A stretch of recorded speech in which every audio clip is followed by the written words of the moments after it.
Hello and welcome everyone. In today's presentation, we'll explore the foundational concept of object-oriented programming in Python. In our terms, composition and aggregation.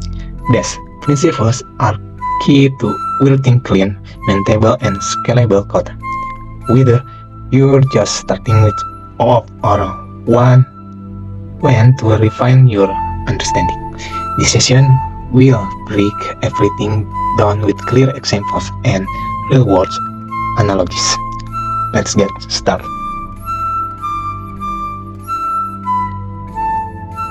Here's with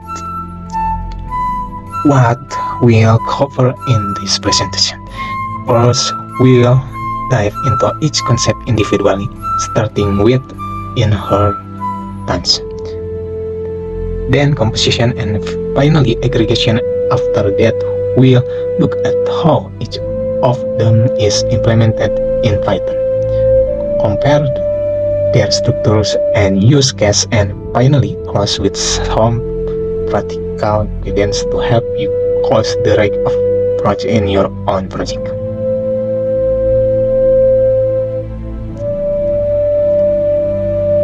Inheritance is one of the most well-known features of object-oriented programming. It allows us to create a new class called a child or subclass based on an existing class known as a parent or subclass. This prompts is a relationship. For example, a dog is an animal. In Python, we use the class name in parentheses to indicate inheritance. The dog class inherits from the animal class and overrides the speak method. This is useful when we want to generalize shared behaviors and reuse code efficiently. In this example, when we call dog speak, Python looks in the dog class first. Since speaks is defined there, it runs that version. If it were not defined, Python would automatically fall back to the animal class. This hierarchy helps use code duplication and organize our logics better. We can also call the parents method explicitly using super, which is useful when we want to extend rather than completely replace behavior. Composition takes a different approach. Instead of inheriting from another class, we build a class that contains another. This is known as a relationship. In our example, a car has an engine. Here, the car class creates and uses an instance of the engine class. This way, the engine's functionality is modular and separated from the car. Composition gives you much more flexibility when designing components that might change or evolve independently. In this design, the car class directly owns the engine instance. If we later decide to replace engine with electric engine, we can do that without modifying much of the car code. This is one of the biggest advantages of composition. It promotes modularity and user testing. You can think of it as a Lego block. You just snap in different pieces without affecting the release.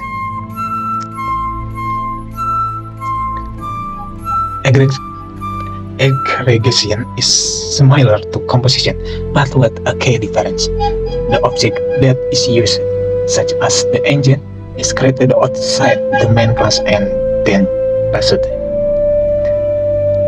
This means the containing class doesn't fully control the life cycle of the object. It can be shared across multiple other objects. This design offers even greater flexibility, especially when managing shared resource or implementing dependency injection.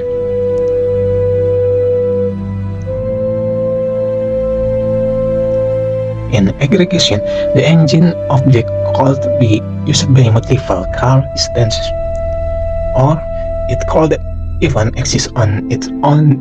This setup is especially useful when building services or systems where components must be loosely coupled. You retain the benefit of composition but reduce the dependency between classes. Think of it as runtime equipment. Instead of owning it, you can share it across different tasks.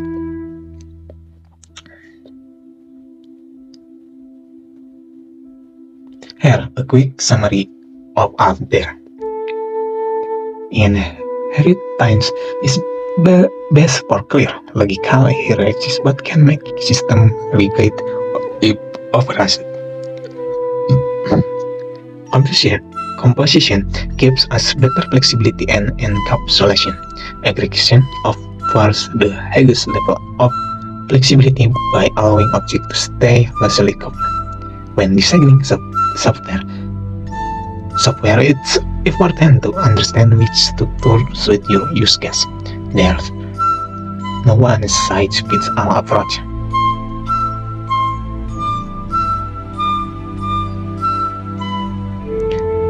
To warp things up, cause inheritance when there is a strong natural hierarchy, like dog in writing for animal. Use composition when building flexible modular system. Go with aggregation when you want components to live independently and possibly be represented in different parts of your application. Always keep maintainability in mind. Good design makes your code easier to read, test, and expand in the future. Okay. Thank you so much for watching. Hope this presentation clarified the difference between inheritance, composition, and aggregation in Python. If you enjoyed the video or learned something new, don't forget to like. And if you have any question or need further example, drop a comment below. I'd love to help. Until next time, happy coding. Bye bye.